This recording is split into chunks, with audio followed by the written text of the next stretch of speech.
Sanjeet sir, बड़ी तस्वीर बदली है। एक ऐसे कैदी को रिहा किया जा रहा है जिसके ऊपर नरसंहार के आरोप हैं, महिलाओं की रेप के, किडनैपिंग की, 1000 से ज्यादा लोगों को कत्लेआम उसने किया। उसके बाद यहां पर उसको रिहा कर दिया जा रहा है। बयान वो खुलकर दे रहा है। दूसरी तरफ पाकिस्तान से जो बयान आ रहे हैं वो भी सोचने वाली बात है। पाकिस्तान के बयान उस समय पर आ रहे हैं जब उनके साथ पाकिस्तान के मंत्री भी खड़े नजर आ रहे हैं। पिंकी जी, सबसे पहले तो मैं चौधरी साहब ने जो बोला है मैं उनके साथ पूरा सहमत हूँ। ये जो भी हुआ बांग्लादेश में जब शेख हसीना को निकाला गया, उस समय जो है इसमें आईएसआई का रोल था और सीआईए का रोल था। आईएसआई जो है कोई भी काम करती है वो अपनी आतंकी जो संगठन है उनके साथ करती है। तो ये उन्होंने एलईटी के साथ किया और एलईटी वालों ने जो जमायतें हैं बांग्लादेश में उनको जो उकसाया और उनके बाद जो है सबको पता है क्या हुआ वहाँ पे। अभी ये सिर्फ इस चीज को जो अजहरुल इस्लाम को जो हटाया वहाँ निकाला गया है जेल से और उसको जो एक्विट किया है सुप्रीम कोर्ट ने, इससे साफ जाहिर होता है कि जितने आदेश आ रहे हैं वो सब पाकिस्तान आईएसआई से आ रहे हैं। और मोहम्मद यूनुस एक आईएसआई का मोहरा है, सीआईए का मोहरा है।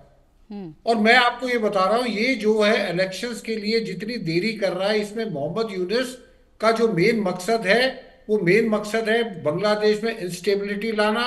उसमें जो है जो अमेरिका जो डीप स्टेट चाहती है, वो जो ह्यूमैनिटेरियन कॉरिडोर मांग रहे हैं रखाइन स्टेट के साथ, उसको लेना। और जो है बाकी जो मार्टिन आइलैंड है उनके ऊपर अमेरिका का कब्जा आना, उसके लिए जो है मोहम्मद यूनुस को पैसा मिलेगा। और मोहम्मद यूनुस, मैं आपको आज बता रहा हूं, मोहम्मद यूनुस पैसा लेके बांग्लादेश से गायब हो जाएगा। वो नजर भी नहीं आएगा, या तो उसको भगा देंगे या वो अपने आप ही भाग जाएगा। क्योंकि जो हालात बांग्लादेश में जो इस टाइम चल रहे हैं, भारत को प्रोवोक करके भारत के साथ उल्टी सीधी जो है स्टेटमेंट देके कि जो नॉर्थ स्टेट ईस्ट स्टेट्स है वो लैंड लॉक्ड है एंड बांग्लादेश जो है वो जो है उसका ही the king of Bay of Bengal, ये सब चीजें जो है बेकार की बातें जो मोहम्मद यूनुस बोल रहे हैं, वो मोहम्मद यूनुस नहीं बोल रहे हैं, वो उनको बुलवाया जा रहा है। और मोहम्मद यूनुस साहब को पीस का नोबेल प्राइज मिला है। मैं कहता हूं उनका प्राइज, मैं पहले दिन से कह रहा हूं, उनका नोबेल पीस प्राइज वापस लेना चाहिए। वो भी जो अमेरिका ने उनको दिलाया वो डिजर्व नहीं करते, वो किसी हद तक कुछ चीज डिजर्व नहीं करते। और आप देखें कि जो है बांग्लादेश की जीडीपी किस रफ्तार से बढ़ रही थी, और आप देखें आज जो है मोहम्मद यूनुस पाकिस्तान की तरह कटोरा लेके जापान गए हैं एड लेने के लिए, $1 बिलियन की एड लेने के लिए, क्योंकि चीन ने उनको अंगूठा दिखा दिया, चीन ने उनको कुछ नहीं दिया। तो और आप ये देखिए 10 महीने में 10 फॉरेन कंट्री विजिट कर चुके हैं। मेरा ख्याल किसी भी देश का यही जो है वो हेड होगा ऑफ द गवर्नमेंट, जो हर महीने एक या दो कंट्रीज में घूमता रहता है। तो ये मोहम्मद यूनुस सिर्फ घूमने के लिए आया है, ये इलेक्शन नहीं कराएगा। बांग्लादेश में इंटरनल टर्मोइल होगा और इसको चाहिए वही कि अंदरूनी हालात इतने बिगड़ जाए कि इलेक्शंस के नौबत ही ना आए और ये जो है इसी तरीके से कुर्सी पे बैठा रहे। पिंकी जी।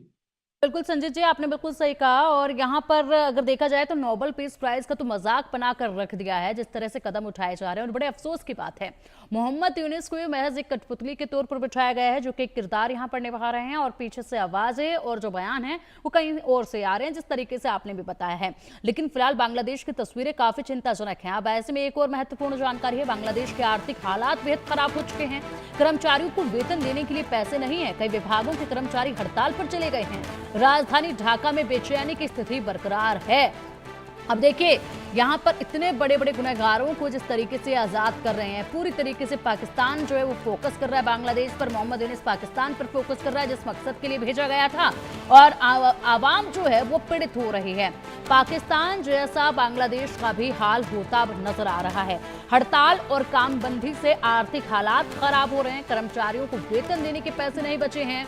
पिछले एक साल में आर्थिक घाटा कई गुना बढ़ा है। राजस्व कर्मचारी अनिश्चितकाल के लिए हड़ताल पर चले गए। सरकारी कर्मचारियों का सचिवालय में विरोध प्रदर्शन शुरू हो चुका है। 3 सूत्रीय मांगों को लेकर शिक्षकों की हड़ताल जारी है। युद्ध जैसी स्थिति से गुजर रहा है देश। और ये मोहम्मद यूनुस जो है वो इसमें कह भी रहे हैं कि युद्ध जैसे हालातों से देश गुजर रहा है, लेकिन ये हालात बनाए किसने हैं, ये सोचने वाली बात है। मोहम्मद यूनुस ने ही इस तरीके से हालात जो है वो बनाए हैं, और इसी के साथ अब भी वो अपने मकसद पर अड़िग है। इसी के साथ हमारे खास मेहमान लगातार जुड़े हुए हैं। शोएब जी, आपका रुख करना चाहूंगी। जिस तरीके से हालात बने हुए हैं, हम कहना नहीं चाहते हैं, हिंदुस्तान कभी नहीं चाहेगा कि बांग्लादेश पाकिस्तान की तरह बने, लेकिन हालात अब फिलहाल बांग्लादेश के पाकिस्तान जैसे ही बनते नजर आ रहे हैं, क्योंकि वहां की आवाम जो भुखमरी झेल रही है, जिस तरीके से महंगाई की मार झेल रही है, वेतन नहीं मिल रहा है, हड़तालों पर कर्मचारी जा रहे हैं। जब तक मोहम्मद यूनुस जाएंगे तब तक हाल बेहाल हो चुका होगा, ना जाने किस नौबत में बांग्लादेश को छोड़कर जाएंगे। पिंकी जी, पहले एक चीज देखिए कि 1947 से 1971 तक पाकिस्तान ने कोशिश की बंगाली को पाकिस्तानी बनाने के लिए। हम लोगों को पाकिस्तानी बना नहीं सके। बंगाली कभी पाकिस्तानी हुआ नहीं, होगा भी नहीं। अभी कॉर्नल सिरी साहब ने जो कहा है कि यूनुस घूमता रहा, यूनुस पिछले 9.5 महीने में 1200 करोड़ टाका खर्च की इसके फॉरेन ट्रैवल में। इससे पहले वो कतर गए थे विमान में किले मिलाने कुछ, अभी गए जापान, वहां भी मिलेगा नहीं कुछ। और आपको एक खुशखबरी मैं देना चाहता हूँ पिंकी जी, आपको और कॉर्नल सिरी साहब को, कि जब यूनुस आए हैं ये जिहादी तख्ता पलट के बाद, इसने सारे आतंकवादी और जिहादियों को छोड़ दिया, नसीमुद्दीन रहमानी को भी छोड़ा है, अंसार अल इस्लाम के।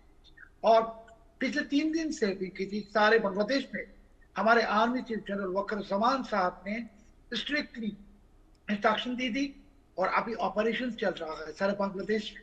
ये आतंकवादी जिहादियों को पकड़ने की प्रोसेस शुरू हो गई। और मैं आपको एकदम कॉन्फिडेंटली कहता हूँ कि बंगाली अभी खड़ा होगी पाकिस्तान के खिलाफ, बंगाली अभी खड़ा होगी सीआई के खिलाफ, बंगाली बांग्लादेश को रक्षा करेगा। और उसके लिए मैंने कहा कि 71 में भारत ने हमें मदद की, अभी 2025 में भारत फिर से मदद करेगा कि भारत बांग्लादेश की एकमात्र मित्र हैं और पाकिस्तान बंगाली के एकमात्र दुश्मन है। हम कभी पाकिस्तानियों की और इसके खुद के कुत्ते यूनुस और जो है ये सब अलाउ नहीं करेंगे। हम आपको कॉन्फिडेंटली कहता हूँ पिंकी जी, जस्ट 1 महीने देखिए, अभी हर दिन अब देखेंगे क्या क्या होने वाला है। यूनुस अभी ये भागने की कोशिश में है, भागने की कोशिश किया भी है, अभी जापान गए, वापस आएगा कि नहीं आएगा अभी पता नहीं, मगर ये भागना, इसको हम लोग भागने नहीं देंगे। यूनुस को हम बंद करेंगे जेल में।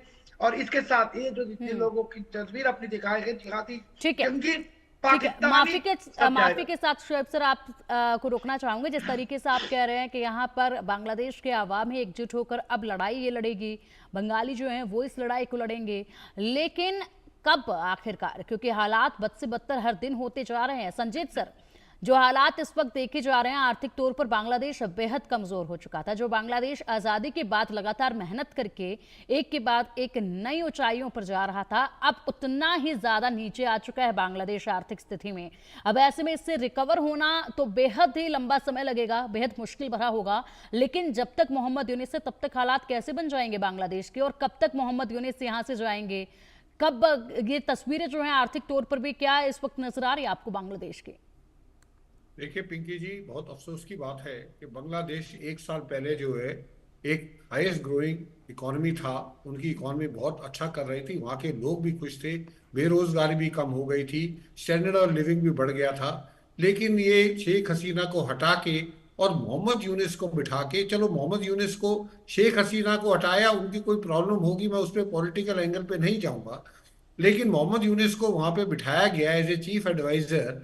उसके बाद जो मोहम्मद यूनुस ने भारत के खिलाफ जो अपना अभियान चलाया है, उसमें भारत को मजबूरन जो है उसके साथ वो कदम उठाने पड़े जो भारत कभी भी अपने पड़ोसी के साथ नहीं उठाना चाहता था।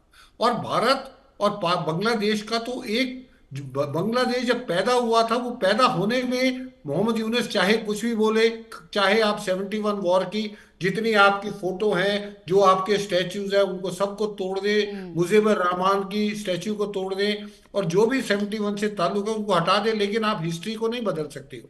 हिस्ट्री में इंडियन आर्मी ने, इंडियन आर्म फोर्सेज ने बांग्लादेश की, जो उस टाइम ईस्ट पाकिस्तान था, उनकी मदद करके मुक्ति बाहिनी को हथियार देके, मुक्ति बाहिनी को ट्रेनिंग देके उनको आजाद कराया था। तो वही, और आज तक जो है हमेशा बांग्लादेश के बुरे वक्त में भारत उनके साथ बड़े भाई की तरह खड़ा रहा है। लेकिन जब से मोहम्मद यूनुस साहब आए हैं, उन्होंने ऐसी ऐसी स्टेटमेंट दी है जिसमें भारत को मजबूरन होके जो अपने लैंड पोर्ट थे उनको बंद कर दिया। आयात जो बांग्लादेश का जो मैन्युफैक्चरिंग हब है, जो टेक्सटाइल्स है या रेडीमेड गारमेंट्स है, उनको बंद कर दिया। अगर बांग्लादेश के लोग यूनिस को उठा के फेंक दे कहीं बे ऑफ बंगाल में और वहां पे एक इलेक्टेड गवर्नमेंट ले आए, तो मैं आपको यकीन दिला सकता हूं अगले 1 साल में बांग्लादेश वापस उसी जगह आ जाएगा जहां पे बांग्लादेश खड़ा था। इकोनॉमिक हालत में बांग्लादेश बिना भारत के साथ लिए हुए बांग्लादेश कभी भी जिंदगी में तरक्की नहीं कर सकता। ये बांग्लादेश के आवाम को, ये बांग्लादेश की आने वाली सरकार को समझना बिल्कुल पड़ेगा। बिल्कुल बिल्कुल बिल्कुल संजीत सर, आपने बिल्कुल ठीक कहा। और ऐसे में आवाम का एकजुट होना इस वक्त बेहद ज़्यादा ज़रूरी है, क्योंकि सिर्फ आवाम ही है बांग्लादेश की जो बचा सकती है खुद को भी और अपने देश को भी। फिलहाल बहुत बहुत शुक्रिया शोएब सर आपका इंडिया न्यूज़ के साथ जुड़ने के लिए, इस खास चर्चा में शामिल होने के लिए। वक्त तो चला एक छोटे से ब्रेक का, जल्द हाजिर होंगे, बने रहिएगा संजीत सर। आप जल्द हाजिर होंगे एक छोटे से ब्रेक के बाद, आप बने रहिए हमारे साथ।